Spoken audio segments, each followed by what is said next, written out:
Claude responded, "At 67, after 19 years as a widower, I told my daughter I was getting married again. At 67, after 19 years as a widower, I told my daughter I was getting married again."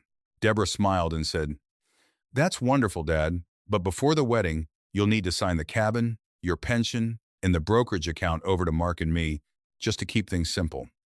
Then my phone rang with a number I didn't recognize, but I'm getting ahead of myself. That Thursday started out like any other late October afternoon in Sheboygan, Wisconsin. The wind off Lake Michigan was sharp enough to sting my ears when I brought in firewood, and my left hip ached the way it always did before a cold snap. I'd spent the morning smoking a pork shoulder in the same barrel smoker I'd built with my brother 30 years back, the one with the crooked handle Grace used to tease me about. Grace had been gone 19 years, but some habits don't leave with the people who started them.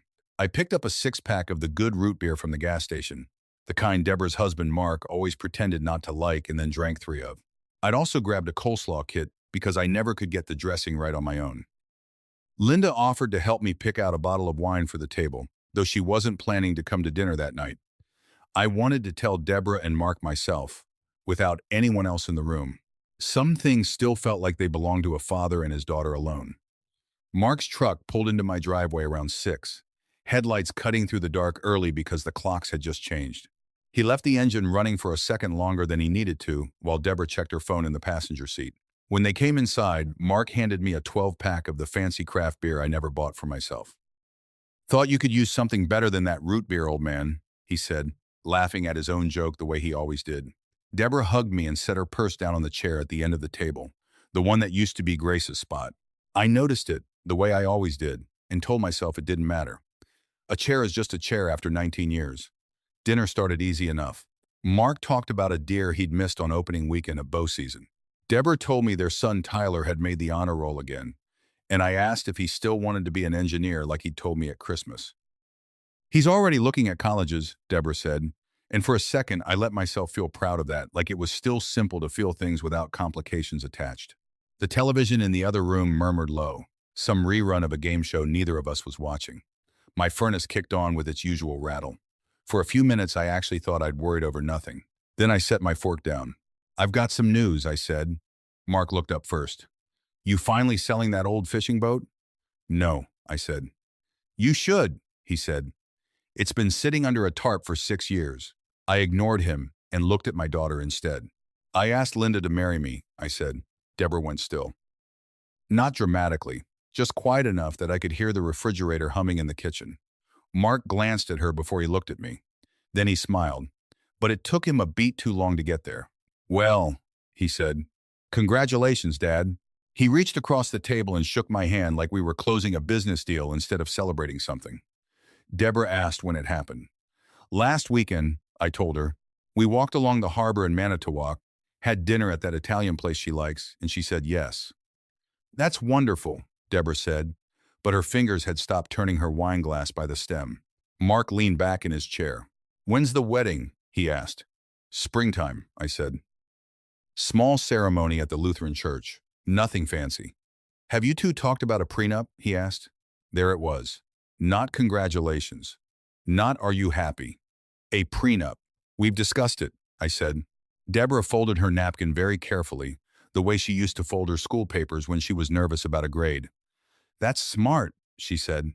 "Second marriages get complicated, especially with property and retirement accounts and beneficiaries." Mark cleared his throat. "What Deborah means is, we just want you protected." "Protected from what?" I asked. "From Linda?" "From complications," Deborah said. I looked between the two of them. Linda had never once asked me for anything. On our second date, she'd insisted on paying for her own coffee. She owned her house outright in Kohler, drove a 10-year-old Buick, and still used coupons even though she had a full pension from the school district. "What exactly are you worried about?" I asked. Deborah's face softened in that way that made me feel like one of her students instead of her father. "Nobody thinks Linda's a bad person," she said. "But people change when money's involved." "Which people?" I asked. She didn't answer right away. Mark stepped in instead. "Dad, you worked your whole life for what you have. Mom worked for it too." That one landed harder than he probably meant it to. Grace had spent 14 years as a school secretary before the cancer took her. After she was gone, I worked double shifts at the paper mill for 6 years straight to keep this house and put Deborah through college without loans. I didn't need reminding of who built what. Deborah reached into her bag and pulled out a manila folder, laying it flat on the table between the salt shaker and the coleslaw. "We talked to somebody about setting up a family trust," she said, "just as a precaution." I didn't have to open it far before I understood. Draft instructions: trustee, Mark Whitfield. Property to be transferred, the cabin up on Elkhart Lake, my brokerage account, my pension distributions. Monthly allowance to be determined by the trustee. "You want Mark in charge of my money," I said. "That's not how I'd put it," Deborah said. "It's right here on the page," I said. "You'd still have access," Mark said. "Access," I repeated, "to my own money." "Dad, don't make this into something ugly," Mark said. "I'm not the one who brought paperwork to a dinner about my engagement," I said. Deborah's voice went gentle again. "You can still marry Linda," she said. "Nobody's trying to stop that." Mark nodded along. "Marry her if that's what you want," he said. "But before the wedding, sign the cabin, the account, and the pension into the trust, and Deborah and I will manage it for the family." I stared at my daughter's face, the same face that used to fall asleep against my shoulder on car rides home from her grandmother's house. I remembered carrying her up to bed more times than I could count. Now she sat across from me, calculating what I was allowed to keep for myself. "Have you already decided how much longer I'm supposed to be around?" I asked. "That's not fair," Deborah said. "No," I said, "because this feels less like planning and more like the two of you dividing up my life while I'm still sitting right here breathing." "We're thinking about Tyler and his sister," Deborah said. "From what?" I asked. "College debt, or from the chance that I might spend my own money while I'm still alive to enjoy it?" Mark pushed his chair back an inch. "You're twisting everything," he said. "No," I said. "I'm finally hearing it clearly." That was when my phone buzzed on the counter behind me. I almost didn't answer it, but something made me stand up anyway, my hips stiff from sitting too long. The screen showed a Sheboygan County number I didn't recognize. "Mr. Gerald Whitaker," the voice said when I picked up. "I'm calling to confirm you'll be home this evening to accept service of court documents." My stomach dropped straight through the floor. A process server showed up 11 minutes later, apologizing for the short notice, and handing a thick envelope at my own front door while my daughter and her husband sat frozen at my kitchen table. I carried it back and set it down next to the coleslaw nobody was eating anymore. Verified petition for appointment of guardian of the person and estate of an alleged incapacitated adult. My name printed beneath it, then Deborah's, and Mark's. I looked at the filing date. "You filed this 4 days ago," I said. Deborah's eyes dropped to the tablecloth. "We were hoping you'd just agree to the trust," she said quietly. "This folder wasn't a suggestion tonight, was it?" I said. "It was your last chance to do this the easy way. You filed a petition against me before I even told you the wedding date. We knew you wouldn't say yes otherwise," Mark said. That was the moment I understood. They hadn't come to protect me from Linda. They'd come to protect my money from me. Mark stood up almost as soon as the server's car backed out of the driveway. "Dad, just read everything before you panic," he said.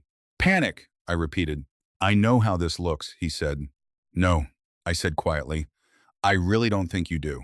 The pork shoulder sat there cooling, the smell of hickory smoke still hanging in the kitchen, but I couldn't have eaten another bite if my life depended on it. Deborah finally spoke again. "We didn't want it to come to this," she said. "Then why file it 4 days before sitting at my table?" I asked. Her shoulders dropped. "We wanted to give you one last chance," she said. "One last chance to do what?" I asked. "To make the right decision," she said. I let out a short laugh that had no humor in it at all. "You mean your decision?" I said. Mark rubbed both hands over his face. "You're making this sound ugly," he said. "No, son," I said, though he wasn't my son, and maybe that was part of the problem all along, that I'd loved him like one anyway. It already was ugly. Nobody spoke after that. The game show kept flickering silently in the other room. Finally, Mark picked up his keys. "We'll let the lawyers sort it out," he said. Then they left, and I watched their taillights disappear down County Road J without either of them looking back once. I didn't sleep that night. The house felt too loud and too quiet all at once. The furnace clicking every 20 minutes, branches scraping the window over the sink whenever the wind kicked up off the lake. Around 1:30, I gave up, pretending I'd rested all. I poured myself coffee that tasted burnt and sat at the kitchen table reading every page of that petition. The language was polite and clinical and cold. It never called me a bad father. It just described a man whose judgment had started to slip. One paragraph mentioned I'd forgotten where I parked at the VA clinic in Fond du Lac. Technically true, except it left out that the lot had 3 sections, and I'd parked in the wrong one because a construction crew had blocked my usual row. Another paragraph noted I'd missed a follow-up appointment with my cardiologist, also true, because I'd written the date down wrong on my calendar, the same calendar I'd used without issue for 15 years. Then there was a line about a ring I'd bought Linda, valued at $1,800, described as an unusually extravagant purchase inconsistent with Mr. Whitaker's prior spending habits. I nearly laughed out loud. I'd spent more than that fixing the transmission on Mark's truck 4 years earlier, and nobody had questioned my judgment then. The page that finally stopped me cold mentioned my doctor. Apparently, I'd told him during a routine physical that I sometimes forgot names for a second before they came back to me. He'd noted it, adjusted nothing, and moved on. No diagnosis. No memory disorder. No dementia. And yet here it sat, dressed up to sound like the opening chapter of something much worse. I leaned back in my chair with the coffee gone cold in front of me and understood something I never had before. You don't have to be helpless to feel powerless. Sometimes all it takes is watching your own name get rewritten by somebody who's already decided who you are. At 8 the next morning, I called Harold Voss. I'd known Harold almost 35 years, since he handled the paperwork after Grace passed and helped me refinance the house 2 years after that. He answered on the second ring. "Morning, Gerald," he said, and then his voice changed the second I told him why I was calling. "Come to my office," he said. Harold's office sat above the hardware store on the town square. Same creaky floor, same dusty law books, same dish of butterscotch candies that had probably been sitting there since Reagan was president. He read through the whole petition without saying a word. When he finished, he folded his glasses closed. "They're asking for guardianship over your person and your estate both," he said. "What does that actually mean?" I asked. "It means they want a judge to decide whether you're capable of running your own life," he said. "Can they really do that?" I asked. "They can ask," he said. "Asking isn't winning." That helped. A little. Harold leaned forward. "Listen to me carefully," he said. "Courts don't expect a 67-year-old man to remember every appointment or never misplace his keys." "Then why does this scare me so much?" I asked. "Because it should," he said, not sugarcoating it. A guardianship petition is serious. Serious doesn't mean accurate. The question isn't whether you've ever forgotten something. It's whether you understand your property, your finances, your relationships, and what happens because of your decisions. "I do understand all of that," I said. "I know you do," Harold said. "Now we have to prove it." Before I left, he gave me 3 rules. Don't move money around out of anger. I wasn't planning to, I told him. Good. No angry text messages to Deborah or Mark. I already deleted 2 drafts, I admitted. Wise. And don't argue with either of them, no matter what they say. That'll be the hardest one, I told him. Harold nodded. Everything you say from here on could end up quoted back to you in a courtroom. Linda came by that evening, carrying a casserole dish still warm from her oven. Figured you hadn't eaten a proper meal, she said. I had crackers around 4, I admitted. And she gave me a look that said she'd expected exactly that.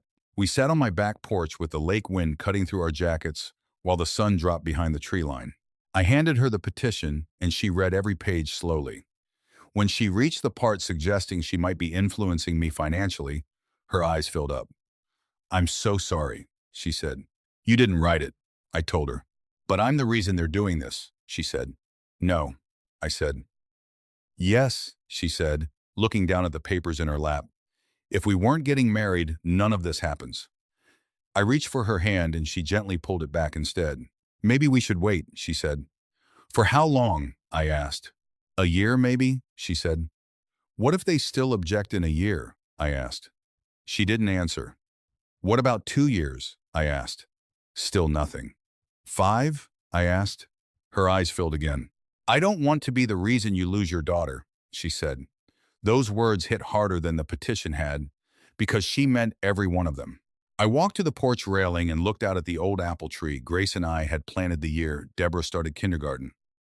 For a moment, I could almost hear Grace laughing somewhere behind me. Not really. Just the kind of memory that shows up when a person feels lonely enough to invite it in. Before she died, Grace and I had talked about everything. Bills, Deborah, the house, even the chance that someday I might meet somebody else. She'd squeezed my hand and told me not to spend the rest of my life sitting alone in an empty house because of her. I'd promised her I wouldn't. Then I'd broken that promise for 19 years without quite meaning to. I turned back to Linda. "This isn't your fault," I said. She studied my face carefully. "Are you sure?" she asked. "No," I admitted and smiled sadly. "It's mine." She frowned at that. "I spent 19 years believing every time Deborah struggled, it was my job to fix it," I said. Maybe I forgot that raising a daughter isn't the same thing as rescuing her forever. Linda walked over and took my hand again, and this time neither of us said anything else for a long while. Some silences say more than any speech could. At nearly 9 that night, my phone rang again. "Harold, this time. They've requested an emergency hearing," he said. "Already?" I asked. "They're asking for temporary control over some of your financial decisions until the court reviews everything," he said. I closed my eyes. "What do I do?" I asked. "You keep living exactly the way you've been living," he said. "And Deborah?" He didn't hesitate. "From this point forward, assume every word out of your mouth could get repeated in that courtroom." After we hung up, I stood alone on the porch a long time, the house lights glowing soft against the dark yard. For the first time since Grace died, I understood something clearly. I wasn't afraid of getting older. I was afraid the people I loved most had already decided I wasn't allowed to choose how I spent the years I had left. The following Monday, I sat in a small medical office in Plymouth, answering questions I never expected to face. "What year is it?" the doctor asked. I told her. "Who's the current governor of Wisconsin?" I answered that too, without missing a beat. "What medications do you take?" I listed them: blood pressure, cholesterol, something for my hip. She asked what I'd do if a stranger offered to buy my house for half its worth tomorrow. "I'd tell him to keep walking," I said. She smiled and asked what would happen if I got married without discussing property first. "I'd spend a few uncomfortable evenings with my lawyer," I said, and she smiled again. By the time the evaluation ended, nearly 2 hours had passed. I climbed into my truck afterward and sat there for 5 minutes before I could bring myself to start the engine. I wasn't relieved. I was worn down to the bone. It wasn't the questions themselves that bothered me. It was realizing how easily ordinary moments, a wrong parking spot, a missed appointment, a ring that cost too much, could get stitched together into a story about a man losing his grip on his own life. 3 days later, I sat across from Harold again, his conference table covered in bankers' boxes. "Let's build your story instead," he said, sliding a legal pad toward me. "We're going to write down every single time you helped Deborah financially." "All of them?" I asked. "That'll take all afternoon," he gave a dry smile. "I cleared my schedule," he said. We started easy. The down payment on their first house. Then the loan when Mark's landscaping business nearly folded. Then 6 months of their mortgage when work dried up completely. Then Tyler's braces. Then the hospital bill when their younger daughter was born early. The list kept growing, and every time I remembered another check, Harold quietly added another line. Around noon, he sat back. "You know what's interesting?" he said. "What?" I asked. "You never once asked for anything back," he said. "She's my daughter," I said. "Somewhere along the way," he said, "she stopped being your daughter in this and started acting like your client." That sentence stuck with me because it hurt, mostly because it wasn't wrong. By late afternoon, we finished, and Harold totaled the number. $391,600. I stared at the figure. "I honestly didn't think it was that much," I told him. "Most parents don't," he said. "Funny thing is, I don't regret any of it," I said. "I regret teaching her that the help would always show up." Linda arrived just before 5 with a folder of her own. "This one's mine," she said, setting it down. Inside were retirement statements, her paid-off deed, insurance paperwork, a draft prenuptial agreement. Harold reviewed everything carefully, then looked up. "Gerald, did you know Linda owns her house outright?" he asked. "No," I admitted. 4 years now," Linda said. "And your pension?" Harold asked her. 31 years teaching 4th grade, she said. "This changes the picture," Harold said. Linda shook her head. "It shouldn't have to," she said. "It doesn't prove you're not influencing him," Harold said gently. "But it proves something almost as important," he added. "What's that?" Linda asked. "You don't need his money," Harold said. Linda turned to me. "I never wanted your money," she said. "I know," I said. "I wanted someone to complain about a bad hip with," she said, and that made me laugh for the first time in days. And someone who still likes the Packers even in a losing season, I added. Someone who thinks eating supper at 5 o'clock isn't strange, she said. It isn't strange, I said. For a minute we laughed together, and it felt like something solid coming back into place. The following Friday, Deborah called. Dad, hi, she said. Tired, I told her. She hesitated. Mark and I were wondering if you'd meet with us, she said. Why? I asked. So we can work something out, she said. I almost told her no. Instead, I remembered Harold's advice. Where? I asked. Our attorney's office, she said. I agreed. The office sat in a new building outside town, bright lobby, fresh coffee nobody drank, more glass than felt necessary. Deborah greeted me like nothing strange had happened. Thanks for coming, she said. Mark barely looked at me. Their attorney spoke first. We believe there's still room to avoid unnecessary litigation, he said. Go on, I said. He opened a folder. We've revised our proposal, he said. Deborah smiled hopefully. If you set up the trust now, Mark can serve as trustee. What changes? I asked. You'd keep living in your house for now, she said. For now, I repeated. Yes, she admitted. You'd receive monthly distributions for expenses, the attorney said. Who decides the amount? I asked. Mark answered. We would, based on your spending patterns. He slid a spreadsheet across the table. Groceries, fuel, church donations, dining out, all of it. Somebody had already calculated what I should be allowed to spend each month. You've budgeted my life, I said. We're just trying to simplify things, Deborah said. For who? I asked. For everyone, she said. I looked further down the page and stopped on a line labeled Future Housing Options, Estimated Value, Sheboygan County Lakefront Properties. I looked up. You've already priced my house, I said. Deborah answered too quickly. That's just preliminary planning, she said. Planning for what? I asked. In case you ever wanted something smaller, she said. I've never said I wanted something smaller, I told her. Mark jumped in. We're just thinking ahead, he said. I closed the folder slowly. You've been thinking ahead a lot, I said. Nobody answered that. The meeting ended politely, almost awkwardly quiet. Nobody raised their voice. But as I walked to the parking lot, Harold caught up with me. Well, he said, what do you think? I think Deborah just made a mistake, I said. What mistake? He asked. She admitted they'd already started planning for a life where I'd lost control of my own property, I said. You think that matters? He asked. I think judges notice timing, he said back. The next morning, Harold called before 8. I just got their amended petition, he said. Now what? I asked. They're asking the court to freeze major financial transactions temporarily, he said. Why? I asked. They claim you're likely to move assets before the wedding, he said. I laughed once, not because anything was funny, but because I finally understood completely. This had never been about whether I could manage my own money. It was about making sure I couldn't manage it without their signature on it too. The hearing was set for 9 o'clock on a Wednesday morning. I got to the Sheboygan County Courthouse 40 minutes early because 31 years working the line at the paper mill had trained me to believe if you weren't 15 minutes early, you were already behind. Harold was already sitting on a bench outside the courtroom, legal pad on his knee. You sleep at all? He asked. A little, I told him. That's more than most people manage before a hearing like this, he said, handing me a paper cup of coffee. It's terrible, I said after a sip. It is, he agreed, but it's hot. That's about the nicest thing anybody can say about courthouse coffee. For a second, we both smiled, and it helped. Not because the joke was funny, but because it reminded me I was still allowed to feel like an ordinary man having an ordinary morning. Linda arrived a few minutes later in a navy dress and gray coat, nothing fancy, and sat beside me without a word, slipping her cold hand into mine. Across the hallway, Deborah and Mark walked in with their lawyer. Deborah gave me a small, polite nod, the kind you'd give a coworker at a meeting instead of your own father waiting to find out if he'd still be trusted to run his own life.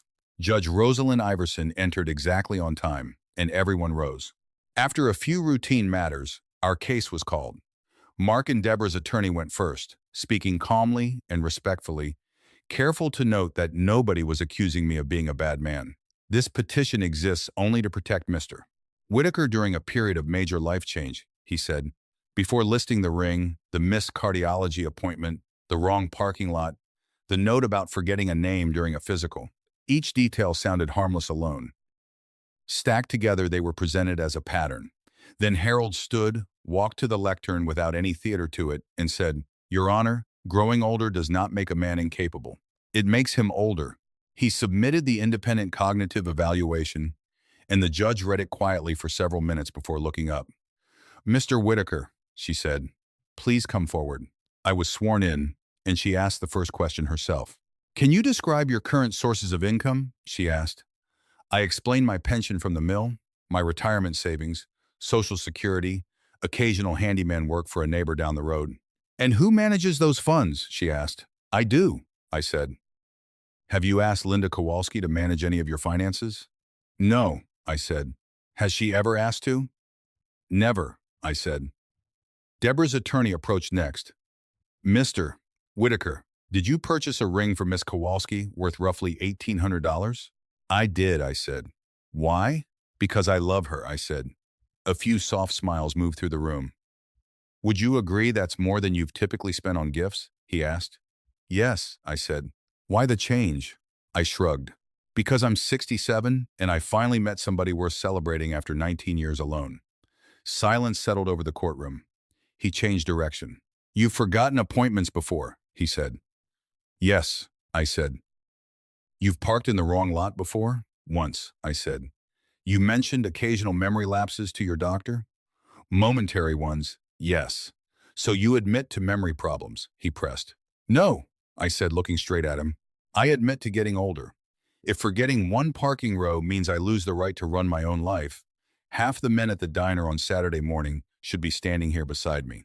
A few quiet laughs rippled through the gallery, and even the judge allowed herself the smallest smile. Harold began his questioning. "Mr. Whitaker, why did you agree to a prenuptial agreement?" he asked. "Because Linda suggested it herself," I said. "Why?" he asked. "So my property stays mine, and hers stays hers," I said. "Did she ask for any claim to your house?" he asked. "No." "Your pension?" "No." "Any investment account?" "No." Harold held up the signed draft. "This document specifically waives any claim to premarital property on either side," he said. The judge read it carefully. Deborah's attorney objected that it hadn't been finalized. "Correct, Your Honor," Harold said. "We offer it only to show Mr. Whitaker's intentions and Miss Kowalski's complete lack of financial motive." The judge allowed it. Then came the part I dreaded most. Harold placed a thick binder on the evidence table. "The court has heard repeated suggestions that Mr. Whitaker is vulnerable to financial exploitation," he said. "I'd like to walk through another financial relationship instead." He projected a spreadsheet onto the courtroom screen, one line at a time. Down payment assistance, $31,000. Business loan, $44,000. Mortgage assistance during a slow season. Medical bills, orthodontic work, tax payments. The total appeared at the bottom, $391,600. Harold turned to Mark. "Did your father-in-law provide these funds voluntarily?" he asked. Mark answered quietly, "Yes." "Did you promise repayment on several occasions?" "Yes." "Did you repay most of it?" Mark swallowed hard. "No." Harold nodded once. No further questions. The judge wasn't interested in humiliating anybody. She simply turned to Deborah. "When did you first ask your father to move his property into a trust under your husband's control?" she asked. "A few days before dinner," Deborah admitted. "And when was this petition filed?" the judge asked. Deborah glanced at her attorney. The judge repeated the question. 4 days before the dinner, Deborah finally said, and the courtroom went very still. The judge folded her hands. "So before you'd even spoken to your father, you'd already asked this court to appoint a guardian over him," she said. "Yes," Deborah said. "Did any physician diagnose him with dementia?" "No." "Alzheimer's?" "No."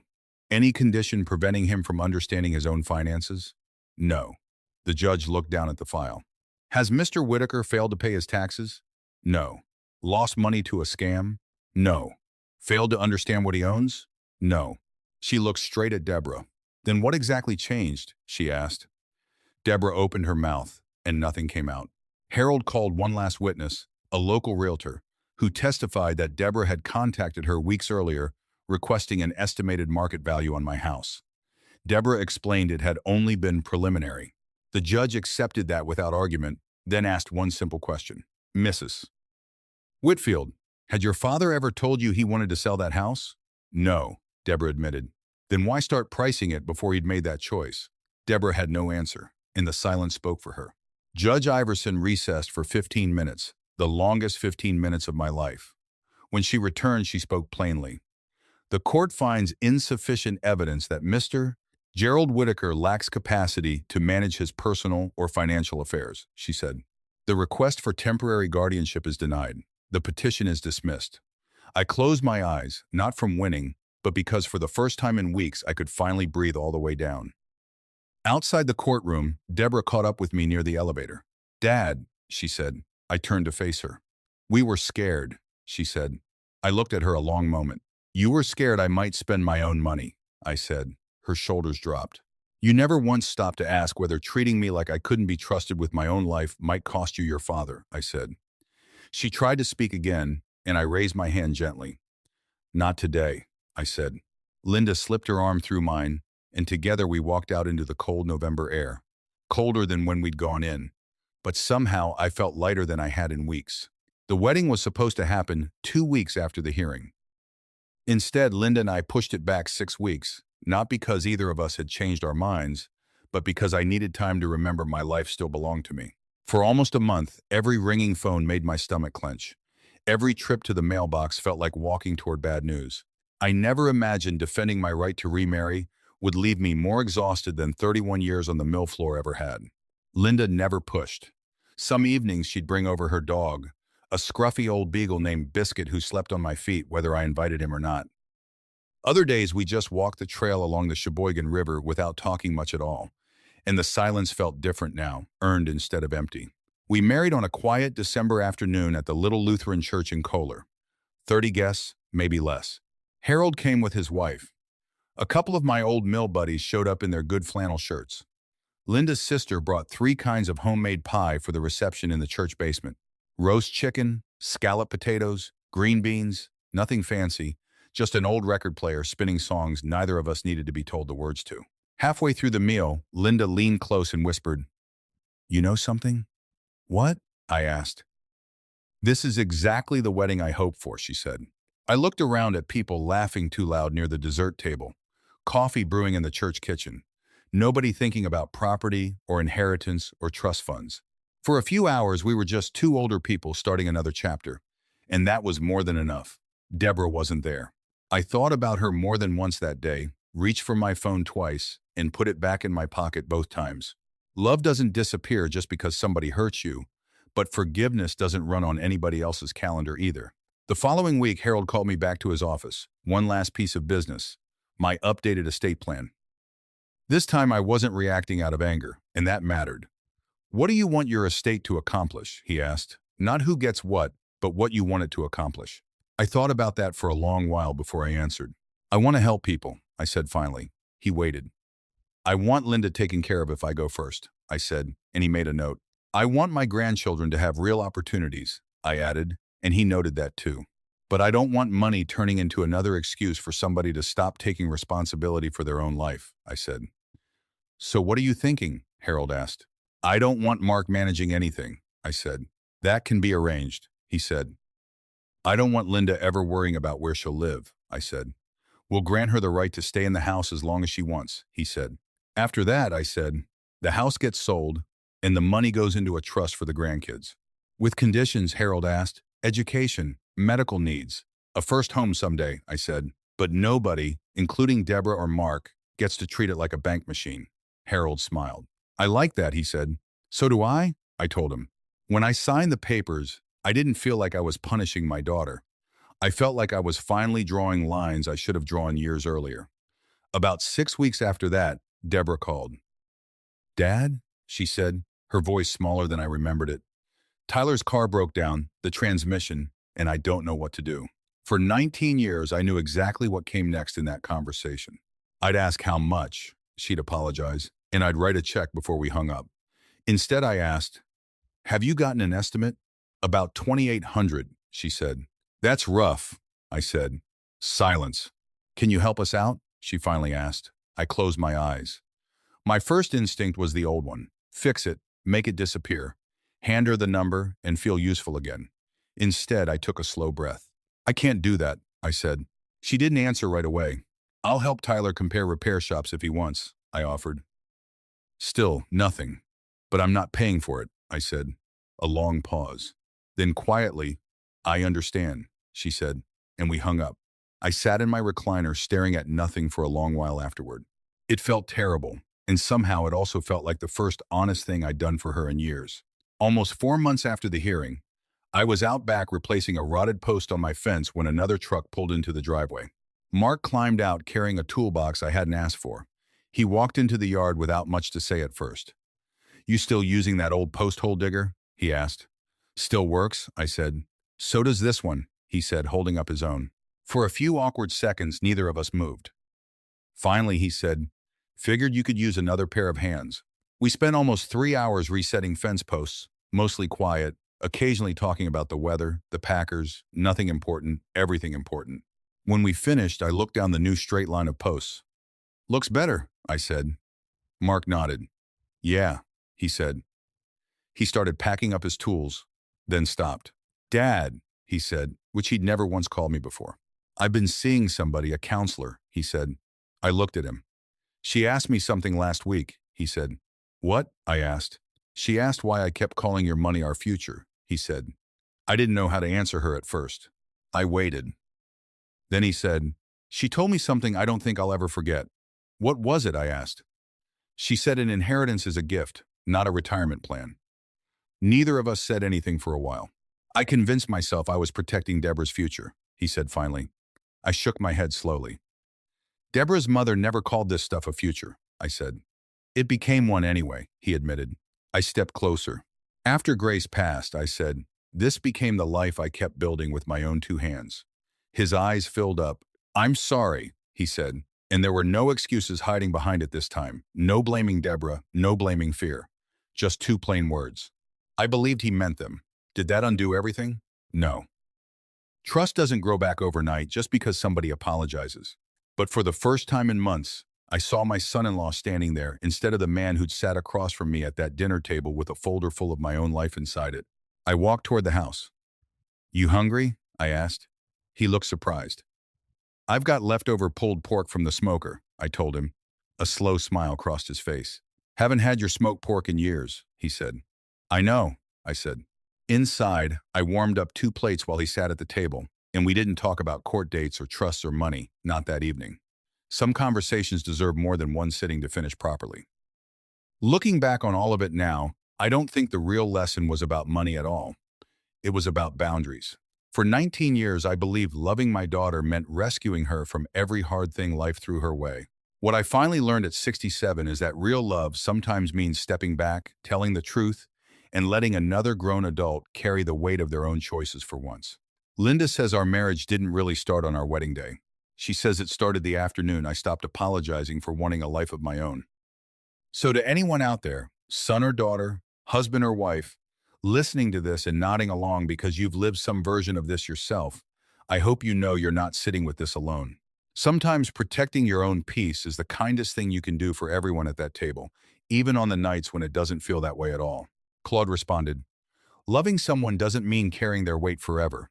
Sometimes the kindest thing you can do is let go, so they finally learn to stand on their own too." F. Loving someone doesn't mean carrying their weight forever. Sometimes the kindest thing you can do is let go, so they finally learn to stand on their own 2 feet. And when you protect your own peace, you're not shutting the door on family. You're just making sure there's still a whole, honest version of you left standing at the table when they finally come home. A small note for you. This story was written and fictionalized by AI for entertainment purposes, while hoping to share a genuine, positive life lesson with you.